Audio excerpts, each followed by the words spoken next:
Cloud computing and cybersecurity are two tech trends expected to see continued growth. Reuters' Breakingviews says the key to their success may come down to confidence. Assistant editor Richard Beals joins me now. Richard, good to see you, first of all. All right, when we talk about what's happening with cloud computing and cybersecurity, I guess the one point to make is nothing is foolproof. Right, nothing will ever be completely foolproof. But things are changing all the time, especially, more and more companies are doing things in the cloud rather than trying to do it for themselves. That's probably more efficient for them, except that when it goes down, like Amazon had a big outage in April, they're completely helpless. If you own your own stuff, at least you can try and do something. If you don't, you're kind of stuck, even if it may be more efficient for you to be doing that. And security is the other side, and of course they come together in things like mobile devices, iPhones, iPads.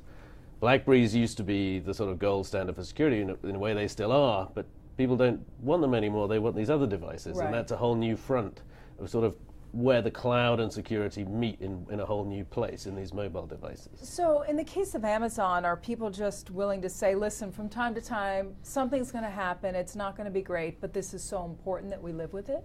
Yeah, look, it's cheaper.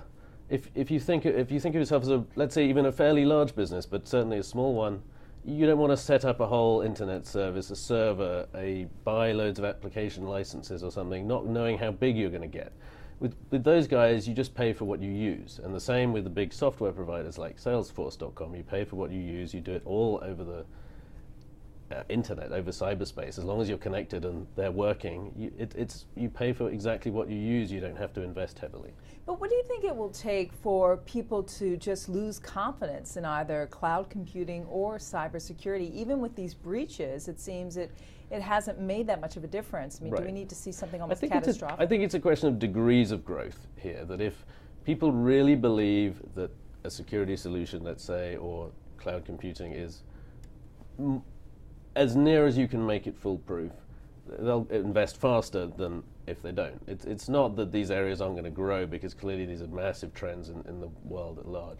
But if you're going to think twice about paying a lot of money out to a security provider if you don't think they're really covering mobile devices properly, or I might wait another year to hit the cloud if I don't think Amazon's quite got its act together yet. It's one of those things. It's sort of degrees, I think. And where are we in terms of the overall growth trajectory? Are we just in the very beginning, or are we about midway through here? I think, I don't know the answer to that. I mean, the cloud's been around, but it's still, when you look at these trends, these are still two of the big, the reason we picked them to sort of combine is the cloud and security are still fast-growing areas. You see new ways to use the cloud. Collaboration is, never mind the efficiency. A lot of people think collaboration, the way people work together, will also drive everyone towards the cloud. And then on the security side, you see more and more different ways things can be hacked, but more and more people, if you use the cloud, if you use the internet, if you use mobile devices, everybody's going to have to figure out a way around that. That's why they're fast-growing. I mean, they've both been around a few years. They're both growing fast. I can't tell you which innings we're in. They're not going away. They're not that going we know. away. Reuters Breakingviews assistant editor Richard Beals. Good to see you. Thanks Richard.